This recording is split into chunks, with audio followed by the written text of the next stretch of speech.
And this is recording. Yes, it is recording. All right.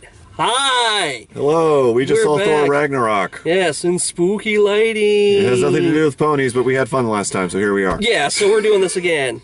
We're, original. Yay. Yeah. This movie was really good, too.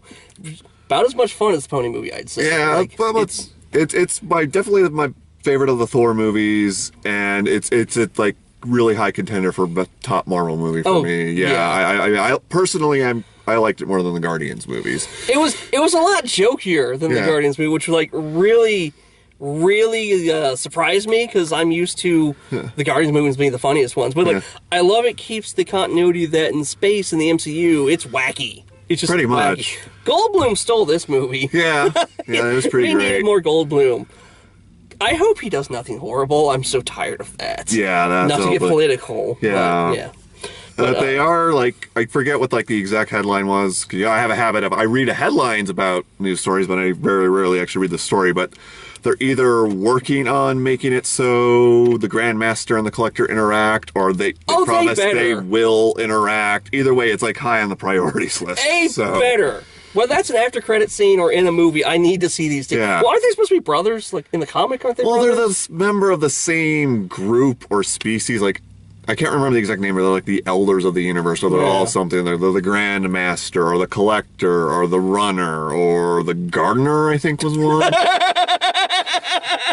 Well, I need the Gardener in an MCU movie.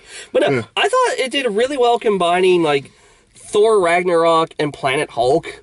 Yeah. I had I kept seeing the previews and the trailers. I didn't know how they were going to do that. Yeah, that's the thing. I actually kind of appreciated about the trailers, because, there's the complaint nowadays that trailers give away the entire freaking movie. And, like, that's why I'm glad I didn't get to see any Stranger Things Season 2 trailers, because apparently they gave stuff away. Oh, awesome. But, so basically, going in, I had no idea how things were going to fit together. I mean, okay, I knew Hela was back, and shit was going down, and then also Wacky Space Adventure, so I had no idea how any of that was going to freaking connect. And also the Hulk is there. Yeah, and well, what's interesting, I noticed this while watching the movie. Yeah. If you go back and watch the trailer, the scene where Hela appears and breaks Mjolnir, completely different background. Actually, yeah, you're right. I forgot about that. And spoilers. We're getting spoilers. Yeah, but it's going to happen. Yeah. They also, where Thor comes down the bridge, the lightning, thing, he has an eye. He's not missing the eye in the trailer. Yeah, they probably did that on purpose. Yeah, like, to avoid spoilers. It's just one of those things, like, I kind of appreciate that, because, like, I always wondered, like, how to get from Asgard to Sakaar. Yeah. Which is a lot different from the comic version. Oh yeah, that is the name of the Hulk's planet. Yes, that's right. That's the planet Hulk thing. I didn't recognize the name in the movie. Something about how they said it. Yeah, but it's a lot different. Yeah, it's very Planet Hulky. I mean, Hulk looks like he did in Planet Hulk. One of the other gladiators we met was part of his group. I'm thinking that bug guy was supposed to be the Brood, but they can't use the Brood because that falls under the X-Men license. I forgot the one of them was Brood, but yeah, that would make sense. What was his name? Meek or something? Something like I don't remember the Brood's name. It's been so long since I've read anything. I mean, when World War Hulk happened, I love that event, and I'm just going to spoil it. It turned out the Brood was a traitor. So oh, what a shock! Yeah, that's racist. Anyway, welcome. But yeah, that was fun. It was a good romp. It was before Marvel went quite insane with the events, and they still had some at least blockbuster fun to them. Civil War did not age well. But anyway, that's way off. The movie was good. But yeah, this movie was a lot of fun, and it basically fixed. See, I enjoyed all the Thor movies, but Thor 2 is probably my least favorite of the Marvel movies. Not so much because it's bad, but it falls on all the old tropes that we're all sick of. Like, Jane is only there to be rescued. Yeah. Thor's mom is only there to die so Thor and Loki can be sad. And if it weren't for Kat Dennings, I would flat out say that movie was sexist. So for all y'all hating on Thor movies for being sexist, Kat Dennings is awesome, and you should appreciate her. She could have been in this movie. Yeah, she would have fit. I do miss her. I mean, Jane Foster was boring, hence part of my issue with the second Thor movie is she has no character. Yeah. Natalie Portman sells it because it's Natalie freaking Portman, but But they fixed this with Valkyrie. Yeah, Valkyrie was great. Did we get a real name for her? Because I couldn't remember. I just know she was Valkyrie. She was a Valkyrie. They called her by a number. Yeah. But that actually brings up one of the points. This is what I mean when I think they fixed a lot of my quote-unquote issues is, I'm reading all the headlines and stuff that, yes, Valkyrie is bisexual like she is in the comics. It's just not going to come up in the movie. And I'm like, well, then what's the freaking point of telling us? But I think it did come up. I think that's why that one Valkyrie saved her in the flashback was her old girlfriend. And one of the other comments I heard about this movie is like Valkyrie should have been more than just Thor's love interest. She wasn't. She's not, and I don't. And if either way they go, I'm happy with it. I'm happy how they handled that. Yeah, they had like one moment. Yeah, they had some chemistry. Where, like, they pop up in the ship and kind of look at each other. Yeah. That's it, and that's all yeah, and if they're, like, together in the next movie or get together in the next movie, like, I don't know if this is going to come up in Infinity War or not, because they're going to have a lot going on in Infinity War, but it's like, okay, I'm fine with how they set that up. And, yeah, she's a lot more freaking interesting than Jane Foster. Yeah. I mean, yeah, her backstory is cliched as all hell, too, but it's more interesting. It is. And the actress was a lot more fun. Well, I love her introduction is her drunkily falling out of her ship. Yes. She's mine. He's mine. That one's mine. All right, I'll go through you then. But can't get the things to work. But it's interesting to bring that up. Yeah. Because did you notice the Valkyrie who saved her was the blonde? Yeah, looks like the comic book version. She's comic Valkyrie. Yeah, so I really like that too. So everyone can shut the fuck up about that. I admit I found that too for a bit because mostly because of the outfit they had in space looked nothing like the outfit at all from the comic. Yeah. So I really did not recognize her. I was like, okay, that's supposed to be Liz Valkyrie. Like, well, they could have done something. Yeah. And then they did because they got the uniform. And so it makes sense in the context of the story and the movie and whatnot. You know who surprised me got an arc was Scourge, the executioner. Yeah, I was expecting forever to get to that's who that was. Yeah, I thought he was just going to be in that one scene. We recognized it was Carl Urban immediately, but we thought, oh, that's just going to be a cameo because he really like the Thor movies, wanted to be part of them. Fine, whatever. But he was. Yeah, he had a role, he had a part. It was really well done for as little as he's in the movie. Yeah. I bought his character and explained why he has two M16s. Yeah, because he just goes and steals. He had Heimdall's job, and he just goes and stakes things. Yeah, why wouldn't you? He had like a moped in the pile. Yes. Some kind of robot head. I don't know what that's from. Yeah, I missed the robot head. I was like, that's a freaking moped right there. Yeah, that's a moped. Oh, speaking of background stuff, this is like I love this because it's like the simplest solution is the best. They explain why there's two Infinity Gauntlets. Yes. Fake. Aside. Well, that had been brought up. Yeah. And then Kevin Feige or someone said, oh, no, that one's fake. And I thought, okay, no, Hela just comes in like, no, fake, pushed it out. Well, see, I hadn't heard that part. I just heard, yes, don't worry, there's an explanation why Odin has an Infinity Gauntlet, but yet Thanos is still working on it. We will explain that, don't worry. And I'm like, okay, cool. Well, she stopped by the Tesseract. Yeah. And was like, that has potential. Yeah. And then Surtur was Clancy Brown. Yeah. And that's another thing I really liked about this movie. It's like the Chekhov's gun scenario or whatever, but I really, even if you see it a mile away or whatever, I love it when they set up the MacGuffin early. Yeah. It's like, okay, Surtur talks about, I'm gonna rule, I'm gonna cause Ragnarok, and then he's defeated in 10 minutes, which, not to dismiss the scene, was a great scene. It's a great opening. That's the opening scene. Yeah, that's the opening scene. The scene of him, you see in the trailer, oh, how did I get here? Oh, Thor's chained up. That one I kept wondering, because, he has the long hair. Yeah. It sounds like he's talking to Hulk. No, he's talking to a skeleton that's in this cage with him. It's like, how long do you think we're going to be here? Jaw falls off. Yeah. So, and then, the final scene is Hela's kicking their ass. They literally have no idea what to do. Then Thor realizes, oh, wait. We're supposed to cause Ragnarok. Yeah. Go wake Surtur up, or whatever the frick his name is. Which leads to the other thing in the trailer, where it's Hulk punching him. How the fuck are they going to work that in? Yeah. Hulk, for once, don't smash, but big monster. Yes. I love they gave Hulk a personality. Yes, I love... He's talking, and he has a personality. He's sort of childish, sort of, just smart-ass. Yeah. And I wasn't sure how they were going to handle it. I was expecting him to go back and forth throughout the movie. When he's not in the gladiatorial ring, he's Banner. Yeah. It's like, okay, they're going to make me fight now. I better do my I'm always angry thing. Yeah. I love when he did try to transfer him back to fight Fenrir, the giant wolf god. dead. Yeah. And then comes up as Hulk. Wolf just pokes at him a bit, like, okay, I'm going to eat these civilians now. That was great. Yeah. So, yeah, it's a really funny... I feel... Yeah. I don't know, maybe it's a coincidence that Thor got a lot more funny after Ghostbusters. I was thinking about that, too, because... He reminded me a lot of Kevin. There's a lot of Kevin in there. Like, I thought at the moment they did the preview, the trailer, where he's like, yes! I know him! He's a friend from work! And like, all right, you're Kevin now. And it's just throughout the movie, though. Yeah. And it works. Yeah. I like he has a better personality. Yeah. I think that's what helped a lot. Chris Hemsworth just really is a good freaking actor. He's not just like a big meathead. You know, he's got good drama. He's got good comedic timing. And him and Tom Hiddleston, I don't know if I just forgot about it or just the other two Thor movies weren't as interesting to me, but he and Tom Hiddleston have great freaking chemistry. So I think it's safe to say at this point Loki's like an anti-hero. Yeah. He's not the like you've lost your most interesting villain, guys, because he's not a villain anymore. Yeah. I love that Anthony Hopkins perfectly embodied Loki as Odin. Yeah. Seeing there's like, oh shit. Yes. Like that was great. So that's one of the things, like, okay, I don't even want to say this is like a complaint I have for the movie. It's just one of those things that sort of made me roll my eyes, where this mystery that is set up at the end of the second Thor movie is solved in the first 15 minutes. Yeah, it's right like after Thor immediately knows that's not Odin. And the Warriors 3, those characters that were in the other two movies, they're immediately dead. Yeah, that upset me.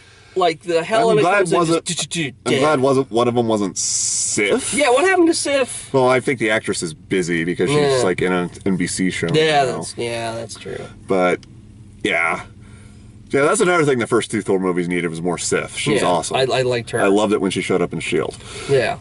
So, speaking of cameos, Doctor Strange is a cameo. Like, if you saw Doctor Strange, there's the thing with him and Thor. And again, I'm like, how is this going to fit in? Yeah. It's because Loki didn't kill Odin. He like brainwashed him or mind-wiped him or something. Yeah. But he put him in an old folks' home. Yeah. And the guy was like, all right, I'll take you to Odin. And it's torn down. Which again leads to just a great moment. It's like, this is where I left him. Where'd you leave him in the street? Yeah. Or the building being torn down next to the building? Yeah. And then like Circle appears. At first I thought like was Surtur using his power or Hela. Yeah. I was like, oh wait a minute, I knew that's that. The Circle and Loki falls through it and has Bleecker Street. Yeah. And like I guess Doctor Strange has gotten a lot more control over his powers, but it was great. It's been about a year since his movie, and I mean, there's no set timeline, but they seem to follow a mostly real-world timeline. Except for Spider-Man. Yeah, except for Spider-Man. That's fucked a lot of things up. But but there's what I remember one moment where I think it was Civil War when Iron Man says something about we had to take care of Ultron a couple of years back. It's like, that was about 2 years ago, so... Well, and it says, they say in this, it's been 2 years. So Banner's been Hulk for 2 years. Yeah. And that's why Hulk was smarter. I like they went with that. Yeah. God, that Spider-Man thing, if I go on a tangent here, I'm it's a cool idea that the kid in the Iron Man mask in Iron Man 2 was young Peter Parker, and but that screwed their timeline up for no discernible reason other than fan theories are fun. Like, yeah, but you could have left it alone and everything would be fine. Yeah. But also speaking of fan complaints, I know someone is going to complain about the Doctor Strange scene, like why is it there? It kind of moves the plot along, but if you took it out, you wouldn't lose much. But these are also the same people that complained during Winter Soldier, like, why didn't Captain America call the Avengers? Well, there you go. If I may reference another popular web phenomenon, it's called world building. Yeah. And it was a great scene. Yeah. All the teleporting. Stop that. Yeah. My hair is not to be trifled with.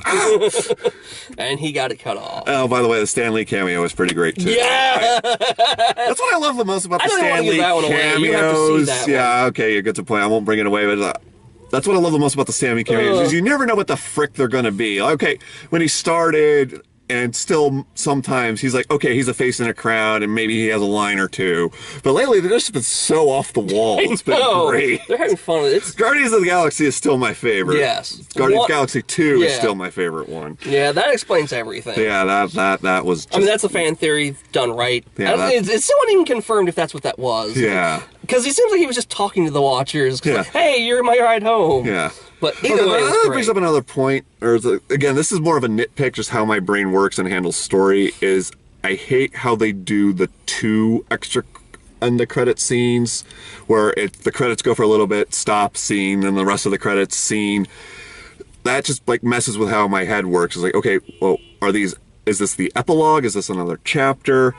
And with this one, I won't go into too much detail, but the way I thought the 2 credit scenes worked the best is when we saw that TV edit of the Avengers where it has the scene where they're talking to Thanos and she dibs the curtain death and he turns and smiles at the camera and then it just immediately cuts to the Avengers at shawarma. Yeah. That was great. Yeah. That worked really well, I thought. So like this one, what I would like to have seen is something like the scene with the Grand Master, and again, I'm not going to go into too much details. It is a really hilarious scene. I don't hate the scene, just how they paced it messes with my brain. And then the camera pans up, we eventually see space, then we see Thor's ship, and then we have the other scene. That's how I personally would have handled it. If they want to do more than one scene during the credits or at the end of the credits, fine, but they need to start doing something like that, I feel. Like, Guardians of the Galaxy 2 did it pretty well with the most part, because those were more like interlaced into the credits. Yeah. Those are like, here's some credits, and here's a cut to a wacky scene, and now more credits, and now this wacky scene. So, with teenage Groot. Yeah. Clean up your vines.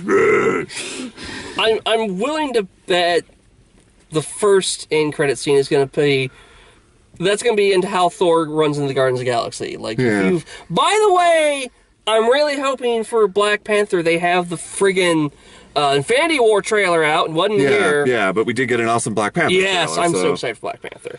But, like, it's going to play right into that. And, again, that was my thing, like, how are they going to do this? Like, I don't want to give it away if you haven't seen it, but, like, the way it's set up, I'm like, how are they going to do that? Oh, that's how that's going to go. Yeah. Speaking of Infinity War, one of the things I guess surprised me, again, it's not a complaint, it's not a nitpick, I was expecting something this movie would have to do with the, what's the last one we haven't seen yet? The Soul Gem? I think.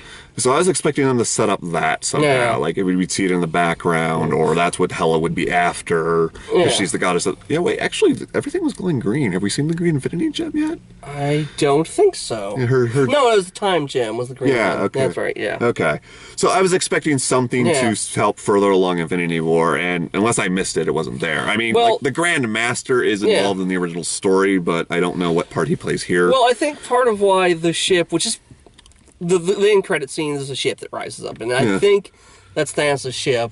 Yeah. And I think the reason why is because you notice Loki stopped and looked at the Tesseract while taking Surtur's skull. Yeah. I guarantee you he stole that thing, and that's how they're going to set that up. Ooh, yeah, I hadn't thought of that. Like, that's immediately what came to my mind when he's just like, oh, yeah, that's like one of the things I want to do at some point, after we get home or whatever, is just like go to a Marvel Cinematic Universe wiki and just try to remember where all the gems are at this point. And when are we going to get the freaking Soul Gem? It'd probably be in Infinity War. Yeah, unless they do something in Black Panther. I love how they've doing it all so far. Like, the retcon that the Eye of Agamotto is the Time Gem. That works beautifully. You can complain about fanboy changes all you want, but it works for what they need to do to make this freaking thing work. Yeah. But... yeah, that's about everything I think I wanted to say. Yeah. Great movie, had a wonderful time. Best of the Thor movies. Top 5 Marvel movie, period. Oh, yeah. It's definitely most... It's one of the most jokey of the Marvel movies. Again, beating the Guardians, but, like, it's so entertaining. Like, and, the stakes were real. I mean, I thought, oh, shit, Hela's badass. What the fuck are they going to do? Thor even... It's a sort of a comedic line, but it gets the point across. I hit her with the greatest lightning blast in the history of lightning, and she's still there. I mean, what do you want? I was really expecting Hulk just come up and punch her. Yeah. But still. Okay, that does bring up another nitpick I wanted to mention. Yeah, because Valkyrie mentioned she wants to drive her knife through Valkyrie, or Hela's heart. I wish we had gotten that. I mean, Hela would have just gotten up or smirked at her, but still, that would have been really satisfying. That would have been. But yeah, I mean, like I said, these are nitpicks. I cannot think of any actual complaints I have about I'm sure this someone movie. will, but I loved it. And I highly recommend it. If you didn't like the first 2 Thor movies, I definitely recommend you check this one out. Yeah, don't let those... One of my friends who went with us, she really disliked the second movie, but she gave this one a big thumbs up. So. And they kind of like... They had the play within the movie that Loki puts on that explains what's going on. That was hilarious. If you don't want to see all of Thor: The Dark World, so they recap it in the best way possible. Yeah, that fits I never even thought about that as a recap. I was just busy laughing. Yeah, it was great. There were some lines I missed because people laughed. Oh, also, this is a PSA. Don't bring your fucking baby to these things. There's a baby. It cried at least twice, and I was very upset. Why do people do that? Yeah. Babies don't watch this. Leave it in the street. Run over it after the show. But other than that, like, great movie. Go see it. We've rambled on enough. And this could take forever to upload when due. So and I don't know how much battery my camera has. Yeah. So all right. 2 thumbs up. Go see it. See you guys later. Eventually.